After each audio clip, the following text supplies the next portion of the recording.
All right, so welcome everyone to our deep dive today. We're taking a look at the heart of Islam, like really understanding what makes it unique and how it guides people towards a better life. Sounds fascinating. It is, and we've got a really cool document to help us. It's called Islam Keeper Me, and it's packed with insights that really show Islam not just as a religion, but as like a whole way of living. It does. I mean, that's one of the first things that jumped out at me going through this document was just this emphasis on Islam as a holistic guide.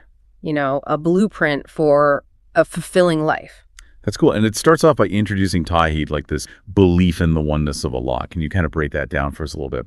Sure. So Tawheed is more than just acknowledging Allah as the sole God. It's about placing complete trust in him, free from any partners or idols, like nothing else can compare. Okay. The absolute reliance on Allah, it's really at the core of the Islamic faith, and it shapes a believer's whole outlook on life. Everything from, how they deal with daily challenges to finding meaning and purpose, it all comes back to that trust in Allah. So it's not just like a theoretical belief, but it's something that actually impacts a Muslim's day-to-day life and decisions. Absolutely. Imagine facing a tough decision.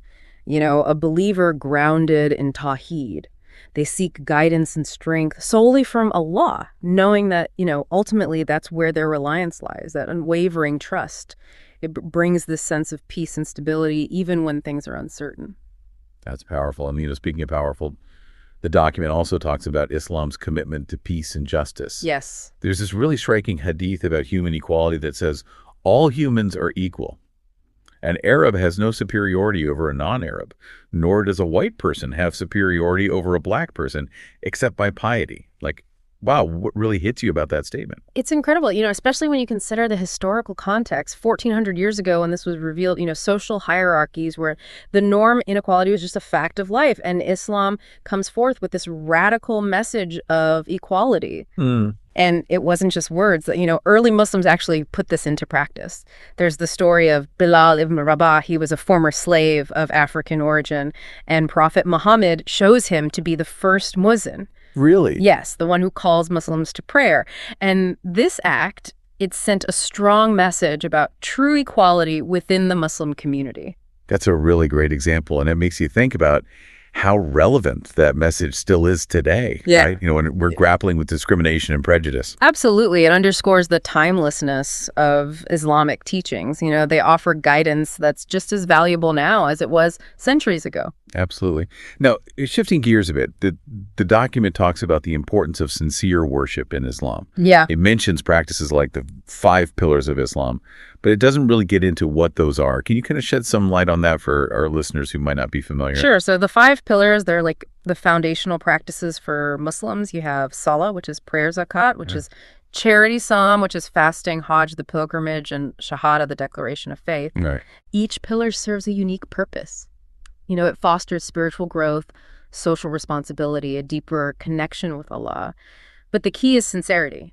It's not about performing these actions just for show. It's about the inner transformation they bring about, connecting individuals to their faith on a much deeper level. So it's not just going through the motions, but really cultivating a true connection with Allah and letting that shape your actions. Exactly. I love that. It's beautiful. It's about inner purification and constant self-improvement. Absolutely. And that actually leads into another big point that the document makes, which is that Islam is not just about rituals. Yeah. It's a whole way of life. Right. It says Islam is not just a religion, it is a complete way of life.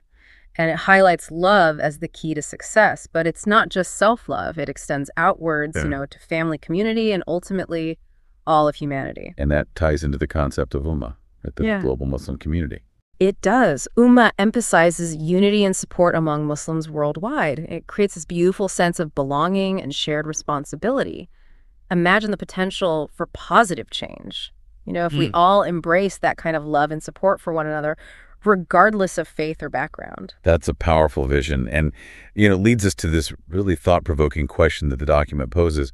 But have we truly embraced these qualities of Islam? Or are we just Muslims by name? Like, whoa, that's a challenge. It is a challenge. It's a call for self-reflection, Yeah. urging us to not just claim a faith, but to live its principles authentically, that introspection.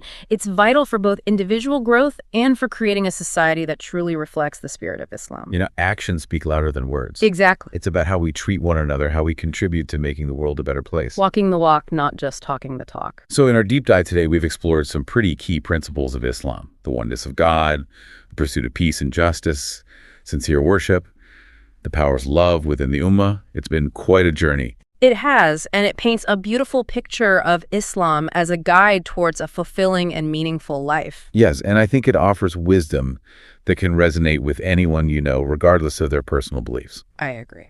So as we wrap up, I want to leave you all with a final thought. Given all that we've discussed, how can we, each of us, individuals of all backgrounds and beliefs, take inspiration from these principles to contribute to a more harmonious and just world? It's something to think about as we continue to learn and explore. It is a great question. Thanks for joining us today. My pleasure.